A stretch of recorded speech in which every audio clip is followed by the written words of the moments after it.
अब जब bill endorse होता है तो ड्रायर अपनी बुक में इंडोर्सी पर्सन अकाउंट को डेबिट करता है और बिल रिसीवेबल अकाउंट को क्रेडिट करता है। रीजन ये है कि जो ड्रायर है उसके पास से बिल गोज आउट हो रहा है क्योंकि वो बिल को ट्रांसफर कर रहा है, दैट्स वाई वो बिल रिसीवेबल अकाउंट को डेबिट क्रेडिट करेगा।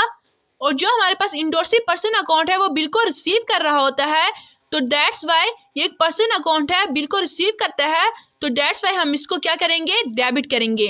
एक्सेप्टर बुक में क्या होगा, यानी कि जो हमारे पास ड्राई होता है, his book remain unaffected, he will pay it on the due date to the holder and usual entry for the payment will be pass. तो जो ड्राई होता है या एक्सेप्टर होता है उसकी बुक में इसकी कोई भी एंट्री नहीं होती, वो ड्यू डेट पे होल्डर को पेमेंट करता है और तब उसकी बुक में एंट्री पास होती है जब वो पेमेंट करता है। इंडोर्सी की बुक में क्या एंट्री होगी, इंडोर्सी बेसिकली वो पर्सन होता है जिसको बिल ट्रांसफर किया जाता है। When he will receive an endorse bill he will treat it just like an ordinary bill. जब इंडोर्सी बिल को रिसीव करता है तो वो बिल को एक ऑर्डिनरी बिल की तरह ट्रीट करता है।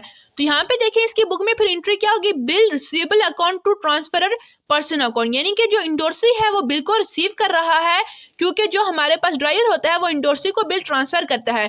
तो बिल रिसीवेबल अकाउंट एक पर्सन अकाउंट है और जो इंडोर्सी है वो बिल को रिसीव कर रहे होते हैं। तो जब भी पर्सन अकाउंट में बिल को रिसीव किया जाता है या कोई भी चीज रिसीव की जाती है तो उसको हम डेबिट करते हैं। तो यहाँ पे बिल रिसीवेबल अकाउंट को डेबिट किया जाएगा और ट्रांसफरर पर्सन अकाउंट को क्रेडिट किया जाएगा क्योंकि जो हमारे पास इंडोर्सी होता है उसके पॉइंट ऑफ व्यू से जो बिल ट्रांसफर कर रहा होता है वो बेनिफिट को गिव कर रहा होता है। यानी कि हमारे पास इस केस में जो ड्रायर है, अगर ड्रायर बिल ट्रांसफर कर रहा है तो उसके पास से बिल क्या हो रहा है, जा रहा है, यानी कि वो बिल को गिविंग कर रहा है। तो ड्रायर या ट्रांसफरर पर्सन अकाउंट एक पर्सन